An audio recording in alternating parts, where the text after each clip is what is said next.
Welcome to another IPT online lecture today on overcoming violence and exclusion towards peace and inclusion, with experiences being shared from Sri Lanka. We are with Dr. Vinya Ariayaratne today, who kindly took some time out of the COVID-19 emergency response he's currently undertaking. So thank you, Vinya, and it's really good to have you here with us today. My name is Julia Scharinger. I'm a program manager at the ASPR, the Austrian Study Center for Peace and Conflict Resolution, that is hosting this lecture series. Amongst other things, we run the International Civilian Peacebuilding Training Program. Throughout this program, we usually have peace builders from all over the world here, at least 3 times a year. But we've been looking for more sustainable and accessible options for a while now, even before Corona hit the world. This lecture series is the first pathway we are undertaking in this regard with you. And I really have to say that as much hardships COVID-19 brings to all of our lives and communities, we do feel very grateful and privileged that you take the time out of your day to connect with us directly or watch the lecture on YouTube. And with this, I want to acknowledge and call into this conversation the richness of place, of culture, and walks of life we come from. We invite you to join this lecture in a spirit of curiosity, of generosity, and the assumption as well as commitment of good intent. This really is a place where we invite all of us to show up as our kindest, most courageous and robust selves, to conversations that may require care and gentleness just as much as rigor and reflexivity. And with that, it is my great pleasure to welcome today's speaker once more, Dr. Vinya Ariayaratne. Vinya is a medical doctor specialized in public health. He serves as the president of the Sarvodaya movement in Sri Lanka, which is by far the largest grassroots development organization in the country. And Vinya has been involved in development, peace building and reconciliation work in Sri Lanka for over 20 years now. And I'm so very much looking forward to learning more about your work and also how you work with different concepts and pathways that have been developed and adapted both in Sri Lanka and elsewhere. Vinya's lecture will take about 15 minutes, and I'll see all of you then again for the Q&A. For now, enjoy. Thank you very much, Julia. And it's such a great pleasure and an honor for me to be delivering this lecture today and having this dialogue with you all. And the topic is overcoming violence and exclusion towards peace and inclusion. And I'm sharing the experience from Sri Lanka, largely gained through the experience of the Sarvodaya movement, which is the movement that I'm associated with, which is the largest grassroots development organization in the country. I will start by sharing a little bit an overview of the Sri Lankan conflict, and then I will introduce our movement, and then mainly the history, the philosophy and the development model, and then also our approach to overcoming violence, and also what have been some of the achievements as well as some challenges that we have faced. Then I will, in the last part, come to the current context and reflect on the future. So I'm really not sure how much you know about the Sri Lankan conflict, but I will start with giving a background to the country, its location and basic characteristics. So Sri Lanka is an island located in the Indian Ocean, and it's a small island of 65,610 square kilometers and with 22 million people. Because of our size, our population density is somewhat high, but you don't feel it when you travel around Sri Lanka. You don't feel that it's a country which has a very dense population. It has the ethnic composition of Sri Lanka. The large majority are the Sinhalese, nearly 75%. Then we have Sri Lankan Tamils who are who have been living in Sri Lanka for a very, very long period with a lot of historical contributions to the nation. Then you have another category of Tamils called the Indian Tamils, who were brought to Sri Lanka by the British during their colonial period in Sri Lanka. And then we have the Muslims, or we call them Moors. Then also Dutch descendants called Burghers, who were in Sri Lanka because Dutch also colonized Sri Lanka for a short period. And then we also have Malay and other smaller communities. In terms of religion, we have a large majority as Buddhists, 70.2% are Buddhist. Then we have Hindus, 12.6. Then we have Muslims, 9.7% of the population. Then you have Roman Catholic, who belong to both Sinhala and Tamil communities, and other Christian denominations, 1.3%. So Sri Lanka is, I would say, blessed to have all 4 major religions in the world represented and people following those great faiths. So if you look at a timeline in the Sri Lankan conflict, Sri Lanka is having a recorded history, a pre-colonial history of 2,500 years. So during the colonial era, that was from 1505, the Portuguese, Dutch, and the British colonized Sri Lanka, but British stayed the longest period from 1815 to 1948, and the British rule had a tremendous impact on the social, economic, and political structures of the country.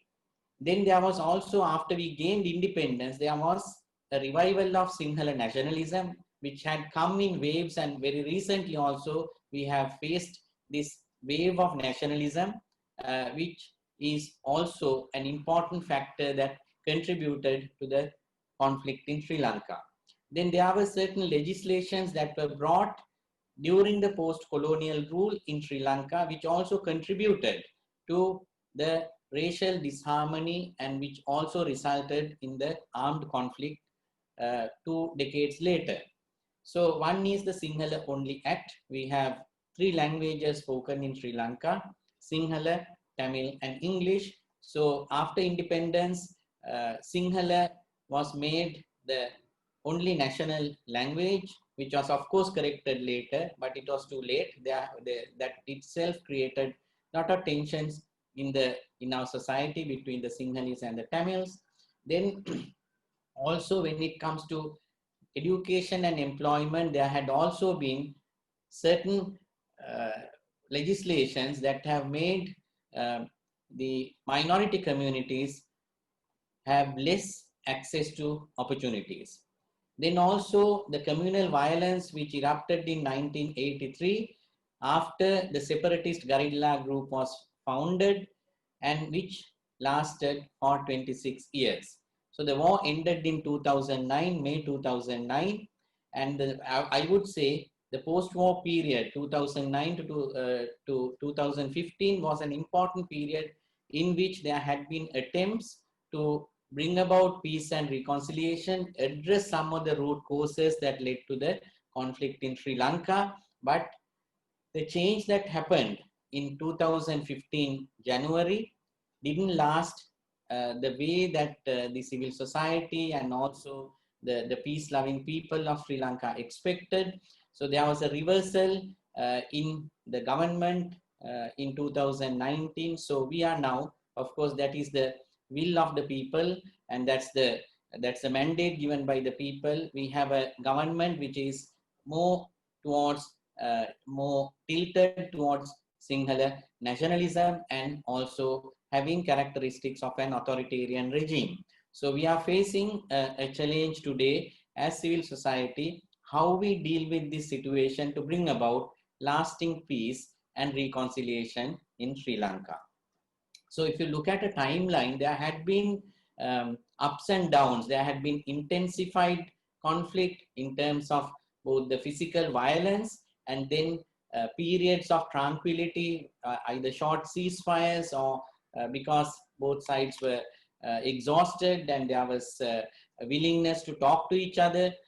However, the conflict continued at different times, and there had also been international interventions during these periods, both from the West as well as from India.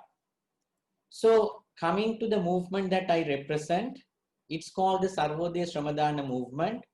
The word Sarvodaya is a word that came from Sanskrit language, Sarva Udaya, awakening of all, and Shramadana means sharing of your time, thoughts, and energy. This is the volunteer dimension of this awakening process.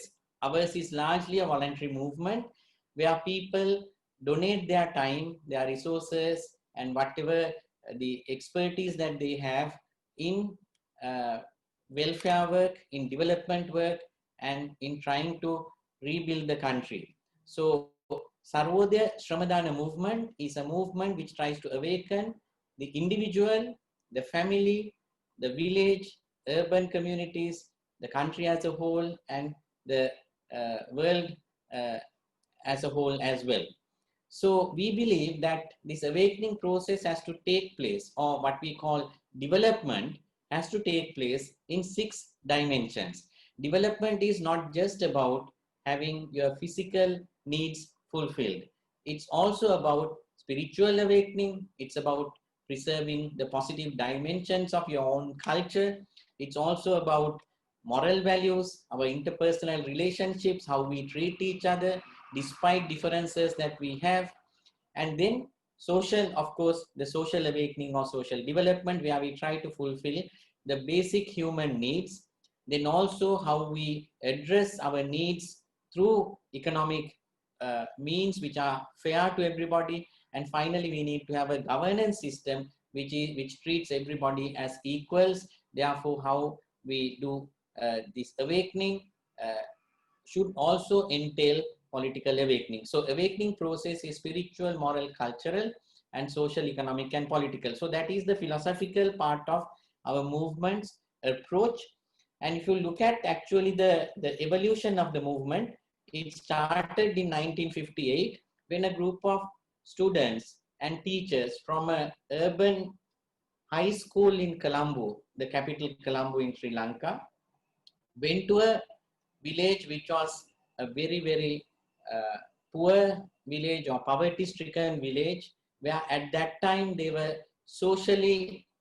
considered as socially outcast or belonging to a low caste, although we don't have the caste system that you see in some South Asian countries, but there was definitely a social class element, and these communities were excluded from the mainstream of development or mainstream of society at that time. So this group of students and teachers went to this community, started living with the community as an educational experiment, trying to learn from the community and also fulfill a basic need in a community. They build a school for children who are not going to school at that time. They build the water schemes. So it was a voluntary exercise for these students to experience what was the life in post-independent Sri Lanka. So that experiment was inspired by the Buddhist teachings and also the Gandhian teaching, and the pioneers led this movement as a voluntary movement for 20 years without any external support, going from village to village, fulfilling basic needs of communities through voluntary action using local resources. And I will explain the methodology in a little while because it has a connection to our approach to peace and reconciliation as well. So over a period of 60 years, starting from late 1950s to 2020, this movement has evolved with many structures and models that encompass different aspects of development, and today recognized as one of the most effective grassroots development organizations, which is empowering village communities to stand on their own feet. So today we have an outreach to about 15,000 villages out of about 38,000 villages in Sri Lanka. So this 60 years has not been an easy period. We have had our own challenges, 3 generations of volunteers and full-time workers and communities have faced enormous challenges, but we have achieved a tremendous impact. We have demonstrated an impact in these communities by serving hundreds and thousands of children to be good citizens, to grow up with in a healthy environment, having access to good food and nutrition and healthcare. So it has contributed significantly to the development of Sri Lanka. So the strategy that we have adopted was quite actually simple. The philosophy was that each individual, each community had the potential to awaken, potential to unleash the, the inner strengths that you have. So how you can bring it together by identifying a community need and you start working together. And the movement then support those who pick up that philosophy in various ways. For example, by training them, training community leaders, how to do a community assessment, how to evaluate what is available in the village, the resources, what are some of the problems, how do you prioritize problems. So there was a very comprehensive interaction through through trained workers and volunteers. So that was the start of the movement. So, and then a model evolved based on this approach. It's not that the movement started with a theory or a model and then try to apply it in the community. No, people started working, trying to understand communities, and then also from that experience of working together to fulfill basic needs in the community, the transformation that was taking place, not just in the village, but also everybody who was participating in those activities were expected to transform themselves by being better human beings, those who care for others, those who are willing to share whatever you have with the others. So this model evolved where the first stage in a community that we are working with is trying to change that mindset. We can make a change in our own community. We don't have to wait until the government comes and helps us to fulfill our needs. Of course, certain needs need to be fulfilled by the government. Certain services have to be provided by the government.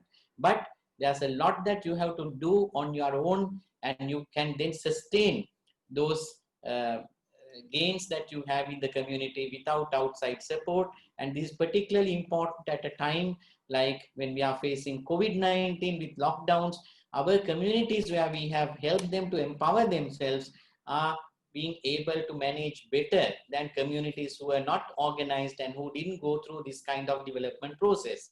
So once you have that confidence in the community that we can make a change in our lives, then it goes to the second stage where you try to organize the community in a systematic way, and that's what you call social infrastructure development phase. That is, you organize the youth, you organize the women, you organize the farmers, you organize the other skilled people in the village in a systematic way to engage in village or community development activities. Then we also provide as an organization training in various forms, training on leadership, training on health, training on nutrition, training on childcare, how to run a preschool, things like that. So it's at the very early stages of village development. And then we believe that in the third stage of village development, the village has to organize itself as a community in a formal way. So we call it a community-based organization. I'm sure some of you who are working in the field in community development know the concept of CBOs or community-based organization. So they have their own set of rules. They have a mini constitution that govern their work, and also they can elect their own officials to run the organization. They can open a bank account. Then when they are legally registered, and we help them to legally incorporate themselves under the Societies Ordinance of Sri Lanka. So they have a legal status, they are a corporate body, so they can enter into contracts with government or have workers being even paid in their community who provide the service, and have also economic activities that will generate an income to the community. So income and employment generation and self-financing happens only after the community is very well organized and when they have a strong community organization. Now this has an implication to our concept of inclusion as well. So we make sure that particularly the excluded families in a village are part of this village organization. So there has to be representation by even children and youth, women, and also differently able people, then those who are sometimes socially ostracized, minority communities in terms of ethnicity. So this community organization is fundamental to the development process that we are promoting, and then finally they can start their own income and employment generation activities and become self-financing, so that ultimately they can share their experience, their wealth in terms of the knowledge and even financial surplus that they generate, or the technologies that they have come up with, they can share with the neighboring villages, and they then become Ram Swaraj, or self-governing village. So it's kind of an ideal vision, and the village will have its own banking system, and we are now working to really formalize this. It's really a very comprehensive development model. This will take anywhere between 3 to 5 years, and sometimes you can reach a certain stage and due to various reasons become weak, and the organization can even become defunct. We have experienced that. But by and large, 60 to 70% of the villages that we have been working have reached this fourth or fifth stage of development, and you can really see they are living examples of sustainable development.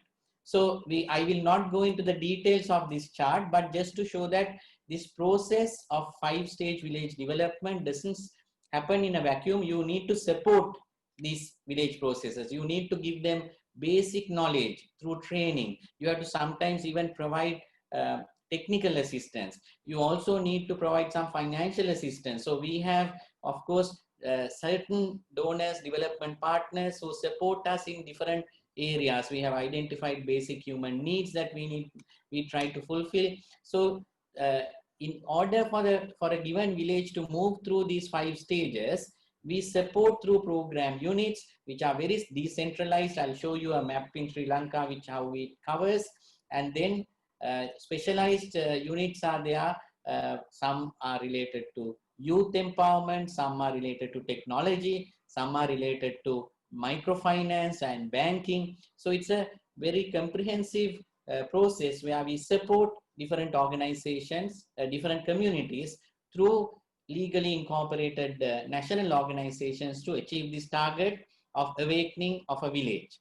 So these are the 10 basic human needs that we try to fulfill in a community, starting with a clean and beautiful environment, clean drinking water, clothing, nutrition, housing, healthcare, communication, renewable energy or sustainable energy, holistic education, spiritual and cultural needs is also an important need that we try to fulfill. So we have a presence throughout the country. Now this is the background important for me to come to the next topic of my presentation, the armed conflict in Sri Lanka, which affected the northern and eastern provinces directly and the whole country indirectly. So we have a presence in all the districts of Sri Lanka. We have an outreach to 15,000 villages that I have already mentioned. That doesn't mean that they are all at an advanced stage of development. No, they are just still trying to be awakened, joining this awakening process. And we have an infrastructure of centers, educational centers, which have even residential facilities for a couple of hundred trainees. And this infrastructure has evolved through a lot of hard work over 60 years. So the movement itself had its own ups and downs, and then from the 1980s the movement functioned with the conflict, because the armed conflict started although the roots of the conflict extend even back to the colonial rule, but the intense armed conflict started in the mid 1980s, and since then the movement functioned within that armed conflict. And now, after celebrating our 60th anniversary, our purpose is articulated in this way: build a just, sustainable and compassionate social order that fulfills basic human needs of the community through individual and collective awakening. So that is our purpose statement. And with that, I come to now the conflict and how we try to address reconciliation and also how to address this problem of exclusion, which led to the armed conflict in Sri Lanka. So, as I said, the armed part or the phase, the armed phase, the more violent phase of the conflict started in early 1980s, that is in 1983, if I may be very precise, because there was a particular anti-Tamil riot that happened in 1983 due to various trigger factors, and it lasted until until May 2009. So in between there had been ceasefires under different governments. So there was an initial ceasefire with Indian intervention, that is in the late 1980s, and then there was a second ceasefire again initiated after dialogue between the LTTE, which is the armed group, which was the separatist group, which was fighting for a separate state. And then the longest lasting ceasefire was from 2001 to 2006 with Norwegian facilitation, but that also collapsed, and there was intense war, which is called the Elam 4. Elam is the term given by the separatists for a separate nation, and so it's called Elam Wars. So Elam War had 4 different phases. So last phase was in 2006 to 2009. So throughout this phase, I will come to that later. Sarvodaya as a national movement which is focused on peace and reconciliation as well as development, following the model that I described earlier, had also responded to the needs of the communities. But as you can see, we don't know the exact numbers. Anywhere between 60,000 to 100,000 would have died, and it's a big number for a small country like Sri Lanka. And we also lost more than 20 lives of more than 23,000 service personnel, and 60,000 also got wounded, and some of them are permanently disabled. And at the same time, our own young people who fought for the LTT also lost their lives. More than 27,000, it's estimated, LTT cadres were killed, and those were young people who would have taken this country in a different direction if they were a part of an inclusive society. So at the end of the war, there were nearly 12,000 LTT young cadres who were surrendered. Some of them were child soldiers, and they were then going through a process of rehabilitation, and most of them are now reintegrated back to in their communities. So there was a tremendous impact on the economy, property and livelihoods. And the most important other factor that is important to our discussion is that the war came to an end through military means. So it didn't come to an end through negotiations, although there had been external facilitators, and those of you who are learning conflict resolution will learn about mediation, facilitation, and external parties getting involved in internal conflicts, and what are the advantages, disadvantages, and so on. We had our own share, but at the end of the day, the government took a very firm decision that they will end the war through military means, and there was a comprehensive military victory over the LTT, and by also killing the leader himself of LTT. So we expected after the war coming to an end that we will have the political maturity, our leaders will have political maturity to address the root causes and also rebuild Sri Lanka somehow in a very inclusive way, where every citizen who is born and who is living in the country feel that they are equal citizens. But we have a long way to go. That remains a bit elusive still after 11 years uh, since the end of the war. The, the impact of the war, just like any other country, any small country which would have had an internal conflict for such a long time, like nearly 3 decades, the whole country was affected. But the reality in the areas affected by the conflict differs very significantly. So these are the Tamil dominated in terms of demography, the north and the east. Eastern province has a mixed population of Sinhalese, Tamils and Muslims with varying degrees of concentration of one ethnic group or the other. Then there were bordering districts to the conflict which are also affected. There were massacres, there were reprisals, there were terrorist bombings, and so even in Colombo. So the whole country was affected, but you could see the damage, the destruction, the physical destruction, and the number of lives lost varied from districts to districts or from province to province. So the impact of the war had therefore been geographically and socially and economically uneven. So where are we now? So after 11 years since the end of the war, significant progress in terms of return, there is significant process in terms of return and resettlement, infrastructure development, etc.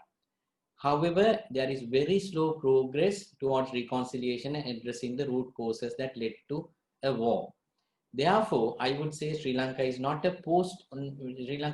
a post-war phase. It's in a post-war phase and not in a post-conflict phase. The war is not there, but the conflict has still not been fully resolved because we have not addressed the root causes of the conflict. So there is no manifestation in terms of direct violence happening, but there is this tension, and then as I said earlier, all communities living in Sri Lanka do not feel that they are equal citizens. So this led to, because the government that was in power during the war and after the war did not address fully these concerns and also was going in an undemocratic direction. There was a public concern and there was a lot of civil society action to try to correct this situation in terms of good governance. So there was a clamor, there was a asking by the people, there was a call from the people that we have had enough of violence in our country. So we need to address the root causes. And this led to a change in the government in 2015. Actually, it was a genuine people's I wouldn't say a very peaceful through electoral process and uprising. They wanted a change. They were tired. They needed justice. They needed to deal with the past. They needed to look at a new Sri Lanka. So, however, the government which came to power in 2015 with such a big mandate and with a lot of expectations did not deliver. So the opposition, which was more nationalist and also popular amongst the Sinhalese, largely was very, very vocal in terms of exploiting any opportunity that had to regain power. Therefore, after 5 years, the whole expectations by the people from a government that came to power in 2015 to deliver on good governance and really lead a path towards reconciliation and building an inclusive society did not happen. So it's very unfortunate on one hand, but on the other hand, it's quite understandable because it's a popular mandate given by the people. People wanted then now a change. So in 2019, towards the end, we had a presidential election and the parliamentary election took place in August. So we have the former regime, which was instrumental in completing the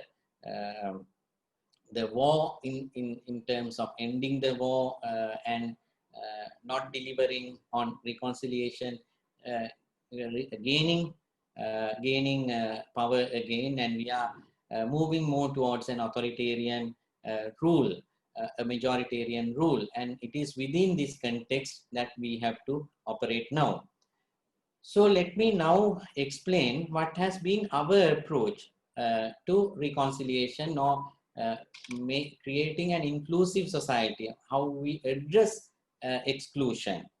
So overcoming violence is also, it has to start with your own self. We know that the mind, your own mind is so important. So we all have to transform ourselves first if we are to be peace activists. We are part of a transformation process together with our communities. That's how we think we can bring about a change. So our approach is it's very comprehensive. I'm showing this slide because when you look at disasters, sometimes armed conflict is considered a human-induced or man-made disaster. We also have had our share of natural disasters. So you can't separate some of these things, because war-affected communities were also affected by natural disasters, particularly the 2004 December, we had the Asian tsunami. It was the areas which were devastated by the war were again devastated by the tsunami.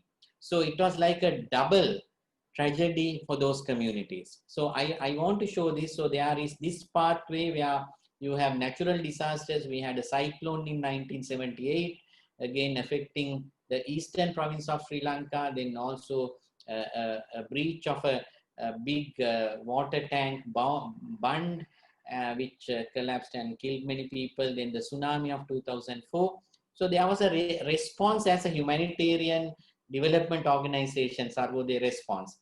At the same time, the armed conflict from 1983 riots to Elam Wars 1 to 4, I referred to earlier.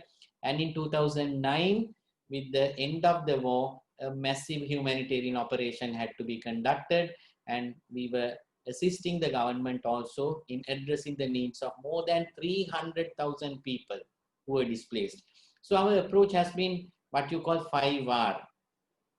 So what are these 5Rs? First is that when you have an ongoing conflict, the first thing is, if there are affected people, you have to bring relief to them.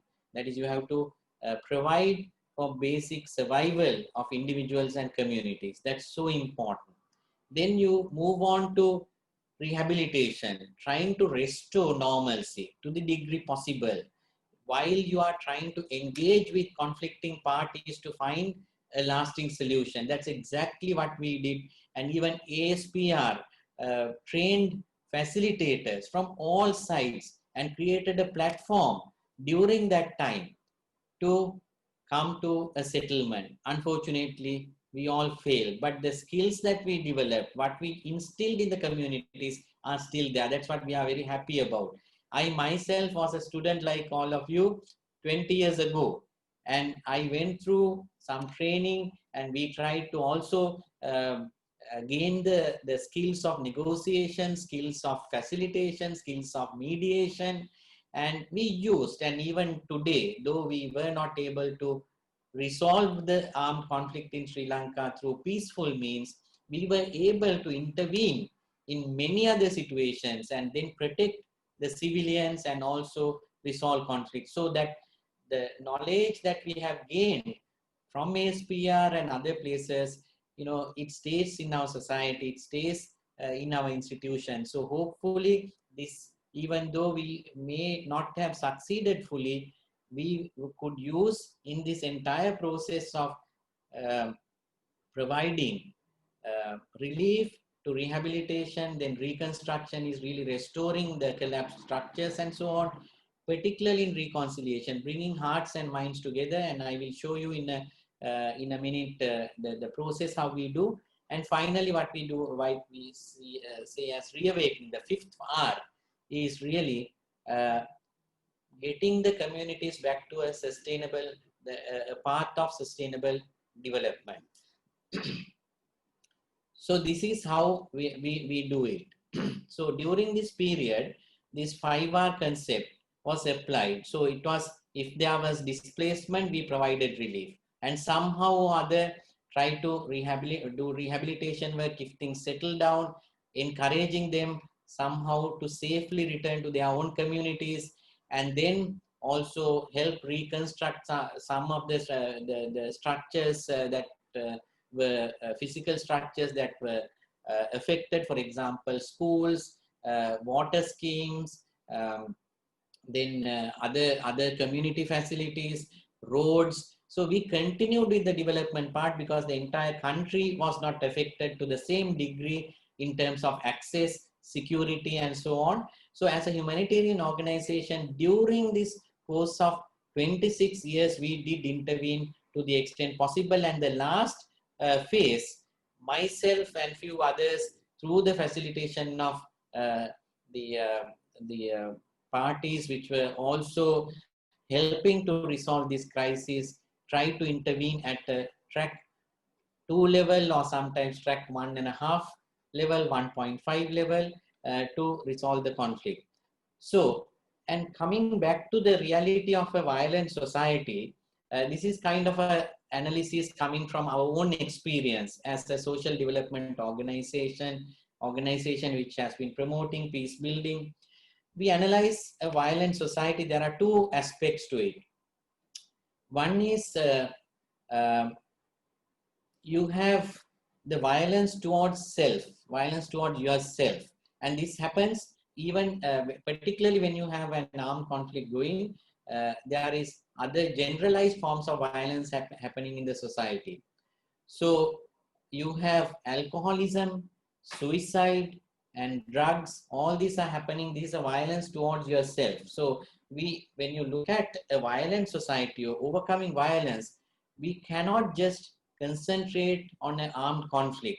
We have to look at the violence that is there in our mind, in our households, the way we treat our own children, corporal punishment to everything.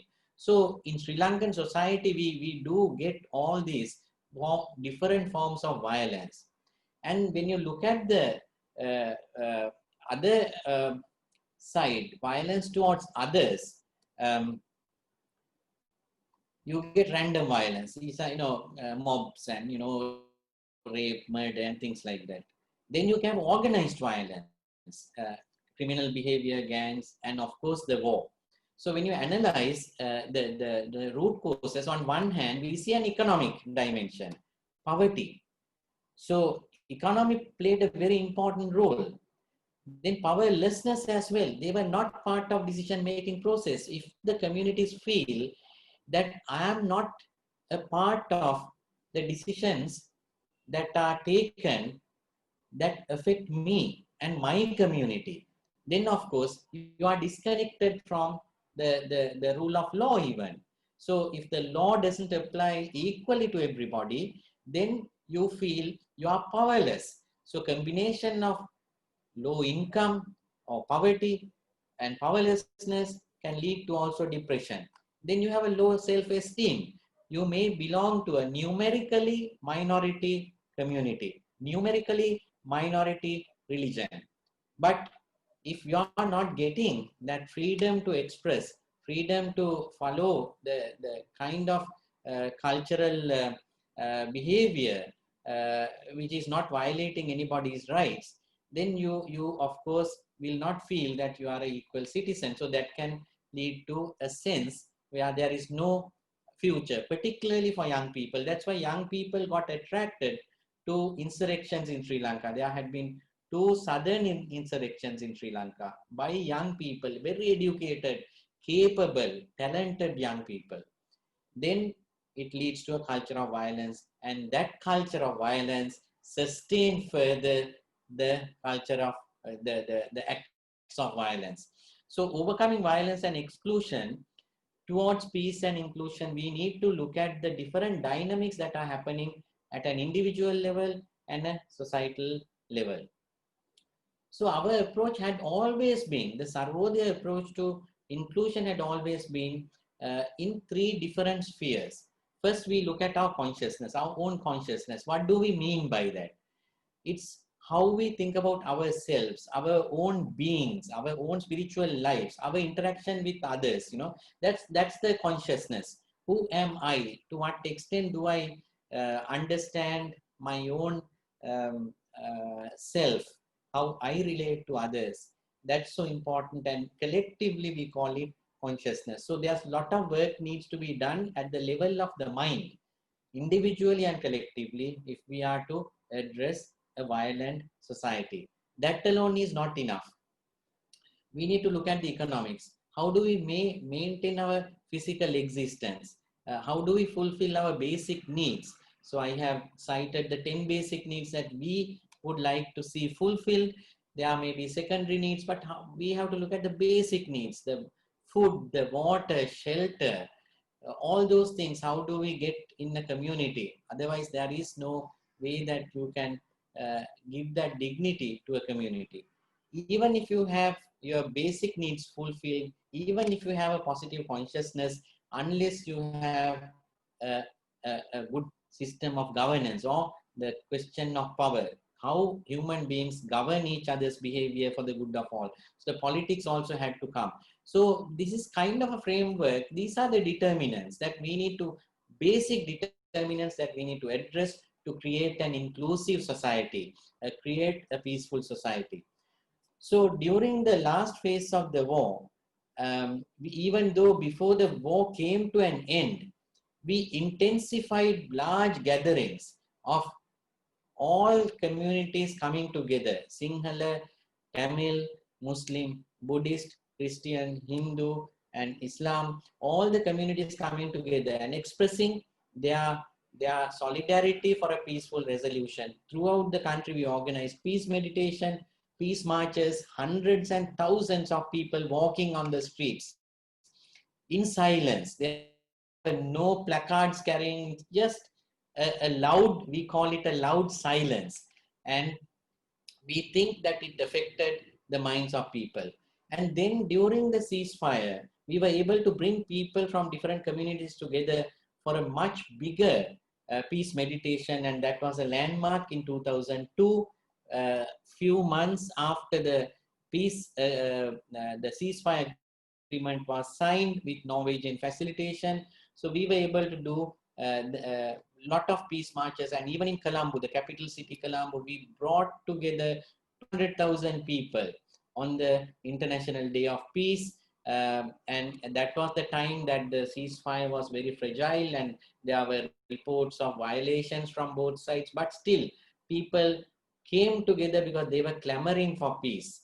And so that is really to create this consciousness, and we tried to bring connect communities from the north in the south, because there was now space and the security to travel from different parts of the country. So there was a generation who didn't know each other.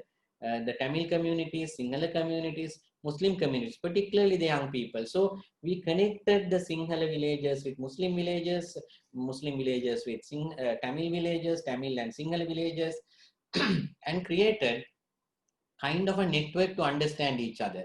So we were looking at a consciousness solution, economic solution, and power solution together, a good governance or political solution. So there were many activities that we organized. I will not go into the details because I want to have a little bit more time for discussion. But when you look at the consciousness solution, that's where all these peace meditations and the cross-cultural dialogues, I will show some of these photographs of our activities. Then really looking at enterprise development, employment generation through vocational training, to having certain products in the village being connected to markets and all that. So we tried all kinds of methods. So it was really looking at how we build an indigenous approach towards peace and reconciliation, because we felt that the traditional neoliberal peace mediations may not work all the time. I mean, it can bring parties together, but finally achieving sustainable peace is through having a inner transformation of individuals and of key leaders in a society, which has to happen because you have an inner conviction that that's the best for your country. So we saw the second generation coming together, and then we were determined that we need to prevent that conflict being passed on to the third generation. Therefore, the importance of reconciliation. So we were focusing on youth, how to build young leaders, encouraging coexistence and empowering youth in their communities. So there were work camps where people came together, actually working on something, and sometimes having deeper discussions, but not in a divisive way where you debate. No, you try to understand each other through being associated with something together, right? Rather than looking at an academic exercise of how we have the conflict and all those things. So it was a different kind of approach. But when the understanding was deep, and when there were stronger bonding and connections, then you can start talking about some of the uh, more fundamental issues. So we created that platform which brought together a lot of communities, particularly young people. So for us, what reconciliation really meant was rebuilding relationships, rebuilding intrapersonal. You have to first build your own relationship, because you have to deal with the trauma that you all have. We all went through a trauma. We all knew somebody who died due to the conflict, to the war, sometimes on attacks, civilian attacks, all that. Every Sri Lankan has experienced some form of violence against themselves or against somebody that they know. So then it's interpersonal. So first you try to heal yourself, then you try to build the relationships, then the community. So it's a process of transformation of relationships, not through a settlement or a resolution in the paper. And we have to deal with the past. We still haven't been able to deal with the past. We have had commissions, we have had committees appointed, reports published, but I must confess that we haven't really dealt with the past, and we are fighting still that we need to deal with the past in some way and have a closure for some people who never saw a closure after the war ended. There needs to be forgiveness, there needs to be justice. So there are, how we achieve, we have to still debate, we have to still engage with the people who are in power, and as ordinary people we need to engage and find the means. So we believe that the civilians, or what we call unsung heroes, played a very important role. So we look at this in the same context now, today in the COVID-19 situation, and also before that with the economic crisis we are facing. Particularly when it comes to power, people should feel that they have control over their lives and destiny. And we believe that the democratic power should be at the lowest level possible. So there has to be devolution, not just to one bigger geographical unit, but to the community, and also address the structural violence. Violence cannot be a tool to gain or keep power. So we, of course, look at the traditional framework also, which I'm sure most of you are familiar with, how to deal with the past. You have to find the truth. So if there are matters that you still do not know what really happened, those who are affected need a closure. You need to look at economic reconciliation, that is reparation. Those who are affected, you can't bring back the lives of those people who have been lost, but you can still do various forms of reparation. Then you have to find a political solution, that is where the justice is. And then we do all the other work, the framework that I described, having a positive consciousness, having your basic needs met, and having a good governance system will guarantee that it doesn't happen again. So I'll not go into details. This presentation will be shared with you. So we are trying to have interventions at all levels: psychosocial reconciliation, economic reconciliation, political reconciliation, which will result in guarantee of non-recurrence. So people's voice is being heard regularly. We try to connect these voices to the formal mechanisms put up by the government as well.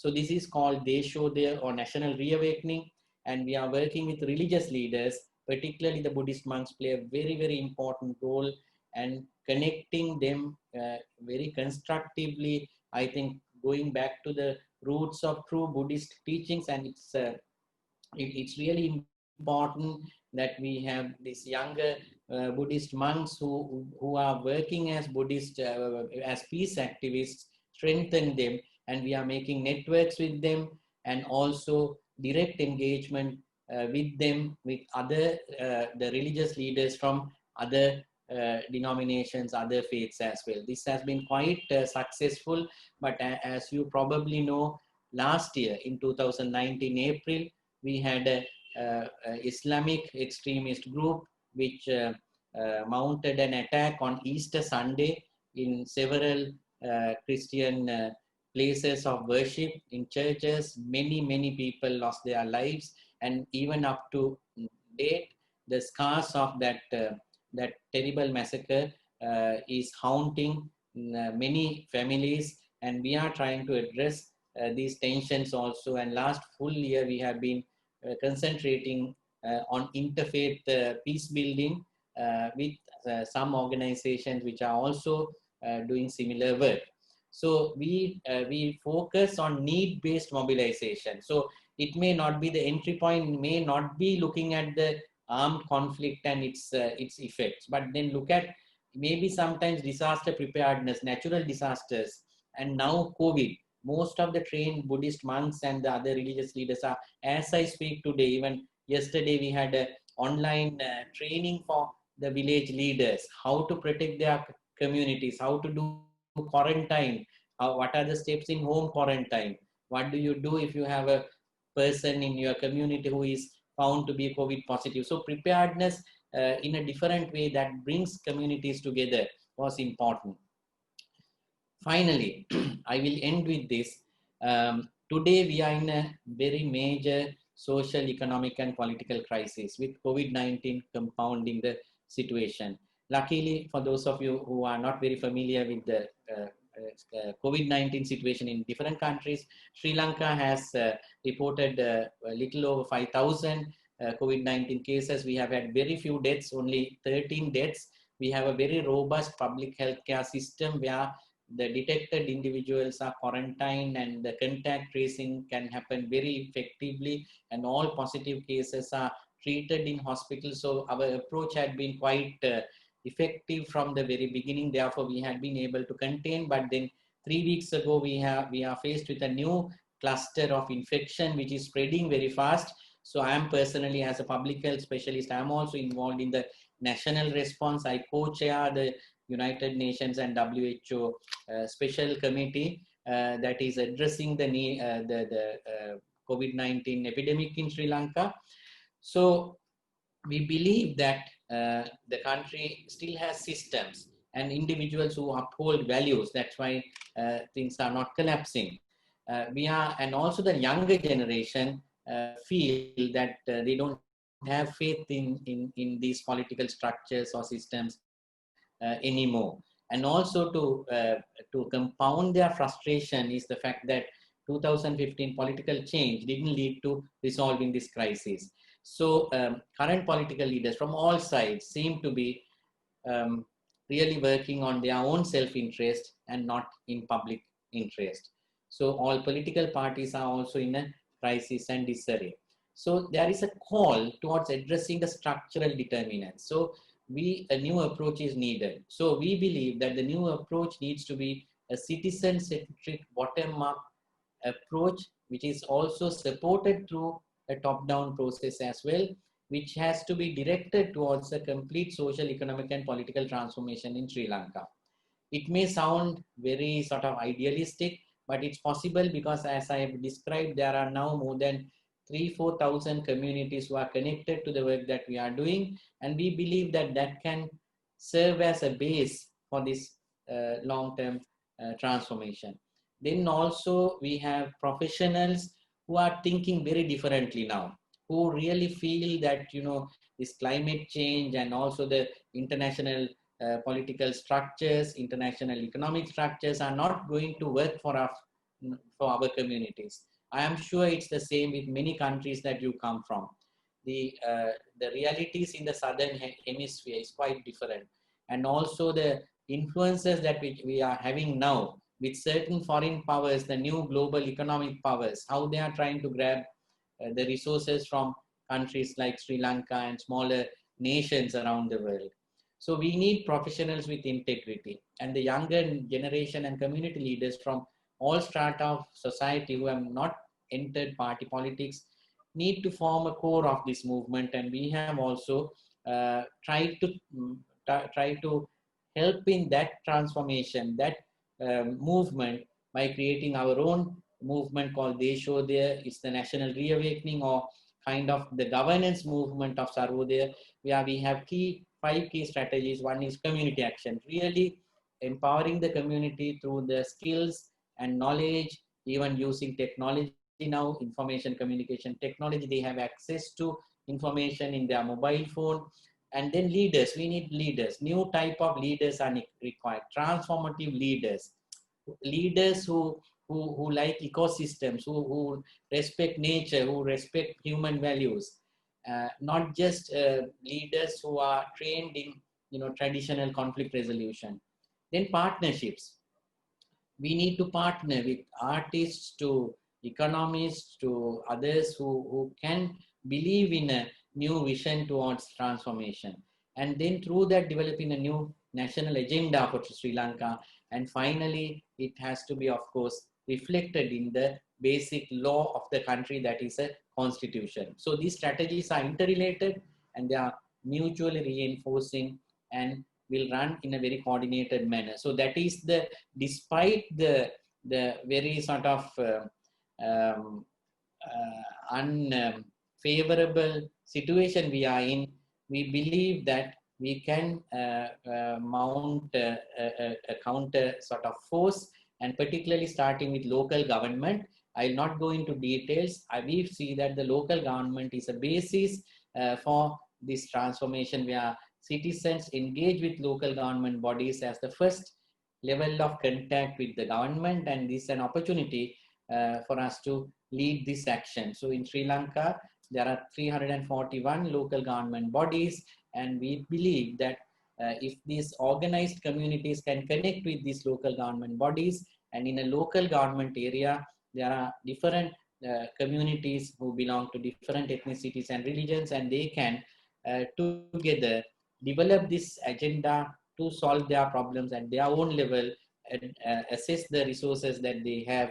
And we have done kind of shadow people's councils around the country, which are now being strengthened.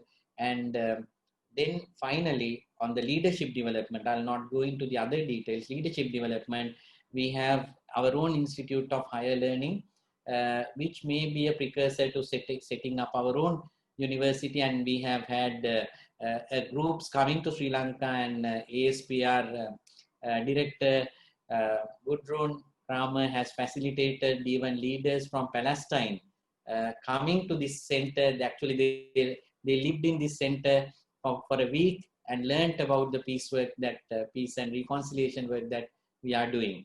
So leadership development is important, and this we usually get quite a large number of international students and also community leaders coming to learn about our work, and our young leaders also travel to other parts of the world to learn new skills. That is very important, because although conflicts are in countries, within countries, but some of the dynamics and the solutions can be found elsewhere as well. So with that, I end. This is the vision where the Higher Education Institute will bring consciousness, economics, and power to the community, where we can then build an inclusive society. So I did not go into details of some of these slides that I have used, but you can actually access the slides and read some of these details that are found in those slides. So I will stop here and then look forward to having a conversation with you all. Thank you. Well, thank you so much for this very interesting lecture, Vinya. We've really enjoyed it. I want to draw your attention actually to the lecture coming up in 2 weeks' time, where we talk with Professor Christine Bell from the Edinburgh Law School on women and power sharing in peace processes. I want to thank everyone for joining this lecture and making it so interesting. I especially want to thank you, Vinya, and everyone here at the ASPR who has supported it.